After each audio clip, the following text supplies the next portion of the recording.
Picture a quiet winter morning. Eleanor, 78 years old, steps outside to get her mail. It's something she's done 1,000 times before, but today, her foot catches a patch of ice she didn't see. And in an instant, she's down. At first, she thinks she's okay. Nothing feels broken. But when she tries to stand, something strange happens. Her body won't respond. Her arms feel heavy. Her legs won't push. It's as if someone hit a pause button inside her. 40 minutes pass before a neighbor finds her. By the time Eleanor reaches the hospital, her body temperature has dropped dangerously low. But what troubles the doctors most isn't the cold or even the fall itself. It's what Eleanor tells them later. "I didn't know what to do," she says quietly. "I panicked. My own body stopped listening to me." And here's the thing that most of us don't realize. Eleanor's story isn't rare. It happens every single day. More than 1 in 4 adults over 65 will fall this year. And here's the part that's even harder to hear. Half of them will never fully recover their independence. But it's not the fall that steals that independence. It's what happens in the minutes that follow, because when you hit the ground, your body does something most people have never heard of. It freezes. Not because you're weak, not because you're old, but because your nervous system thinks it's protecting you. Scientists call it tonic immobility. It's the same reflex animals use when they're injured, a primitive pause button that's supposed to keep you safe. Your heart rate slows, your blood pressure drops, your muscles lock up. In younger bodies, this pause lasts just seconds, but after 60, it can stretch into minutes. And in those minutes, something dangerous can happen. You start to panic, and panic? Panic makes everything worse. Your breathing gets shallow, your muscles tighten even more. Oxygen levels drop, and suddenly your body feels like a locked door with no key. Eleanor described it perfectly. "My mind was awake, but my limbs wouldn't move." So here's the question that matters most. What do you do in those critical first minutes when you're on the ground and no one's there to help? The answer begins with something beautifully simple. You breathe. Not quick, panicked breaths. Slow, deliberate ones. In through your nose for 4 seconds, hold for 2, out through your mouth for 6. That's it. Because here's what recent medical research has discovered. When seniors practice slow, deep breathing after a fall, they regain muscle coordination up to 40% faster than those who don't. Think of it like rebooting a computer after it crashes. Your muscles won't obey commands until your nervous system calms down. And calm doesn't come from trying harder, it comes from slowing down. Just 2 deep breaths can begin restoring strength to your limbs, but breathing is only the first step. Once your breath steadies and the panic fades, you do something that feels completely wrong. You stay still. That's right, you don't try to get up. Not yet. In Japan, doctors call this the stillness check, and it's one of the most important things you can do after a fall. Here's what it looks like. You keep your head where it landed. You close your eyes for just a moment, and you notice 3 things. Your breathing, your pain, and your awareness. Do you know where you are? What just happened? If you can answer those questions clearly, your brain is working properly. That's your first green light. Studies show that people who stay still for at least 90 seconds after a fall have 30% fewer secondary injuries than those who try to jump right back up. Because your body needs time. Time for blood pressure to normalize. Time for dizziness to pass. Time for your internal compass to recalibrate. And once you've given yourself that time, you begin the next step, the gentle check. Start with your fingers. Can you wiggle them? No sharp pain? Good. Now your toes, then your wrists, your ankles. Slowly, piece by piece, you're waking up the communication between your brain and your body. You're not testing your strength. You're rebuilding your awareness. And here's where something remarkable happens. Each small movement you can make builds confidence. Each wiggle of a finger or rotation of an ankle is proof your body still works. You're not broken. That confidence, that's medicine. Now comes the part everyone wonders about. How do you actually get up? This is where fear usually takes over. People worry they'll hurt themselves.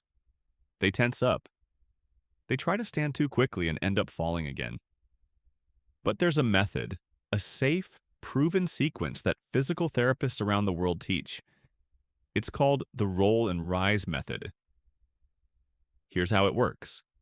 First, you bend one knee slowly, whichever side feels strongest.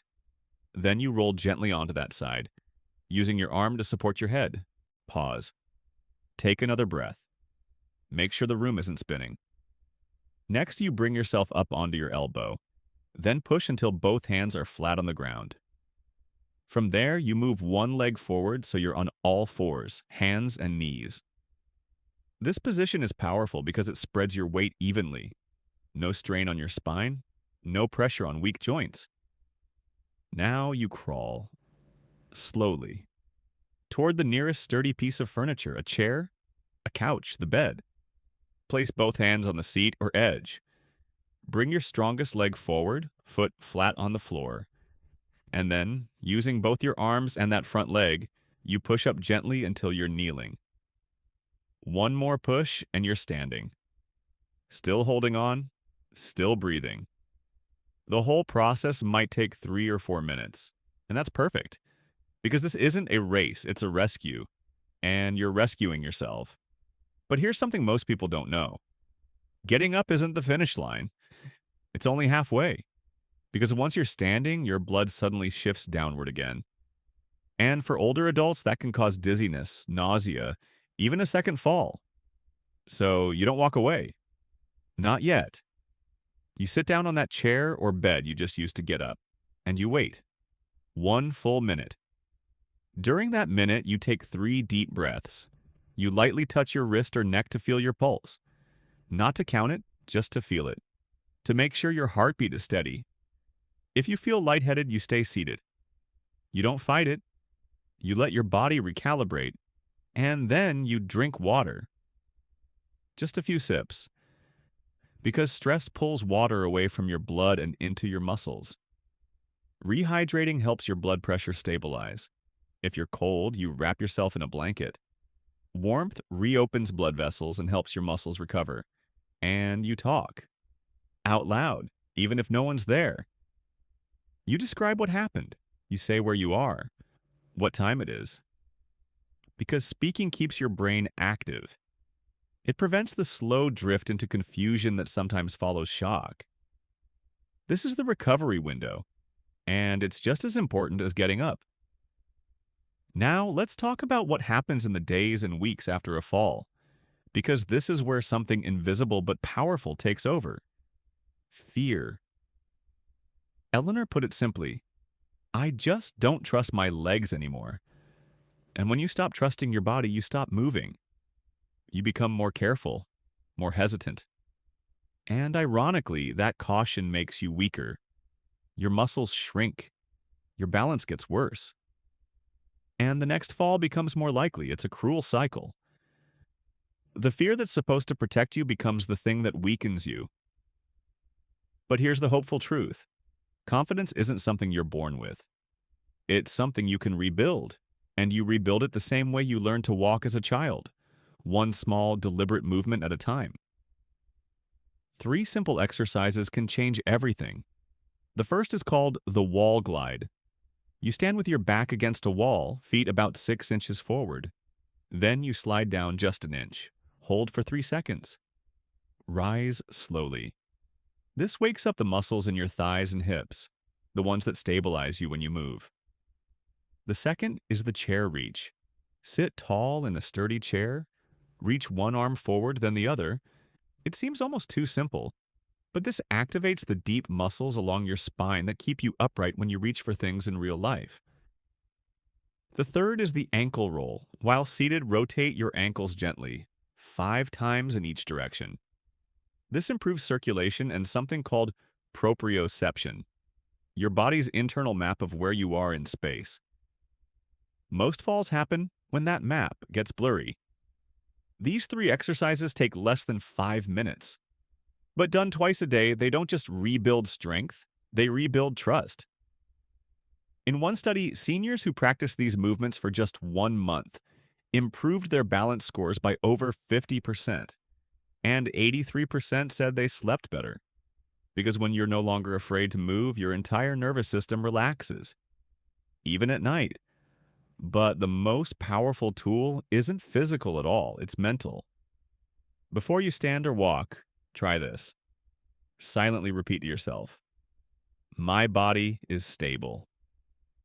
My breath is calm. It sounds almost too simple to matter, but your brain listens to your thoughts. And when your brain believes you're stable, it adjusts your posture automatically. Thought changes tension, and tension changes balance. So let's come back to Eleanor for a moment. Months after her fall, she sits in her doctor's office. She's been practicing the breathing, the stillness check, the roll and rise method. The wall glides and chair reaches. And she tells her doctor something that surprises even her. I'm not afraid anymore. Not because she'll never fall again, but because she knows what to do if she does. That knowledge, that's freedom. Because here's what this story is really about. Aging doesn't take away your ability to rise. It just asks that you rise differently, with patience instead of panic, with breath instead of force, with awareness instead of fear. Falling isn't failure, it's information. It's your body saying something needs your attention. And when you listen to that message with calm instead of shame, you heal smarter, you recover faster, and you stay independent longer. The floor is not your enemy. Fear is. And fear loses its power the moment you have a plan. So if you're over 45 and you're watching this right now, don't wait until you fall to learn these steps. Practice them today.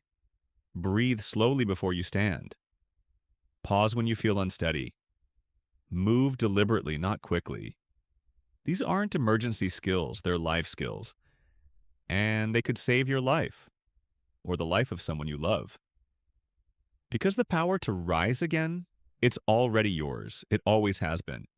You just needed to remember how to use it.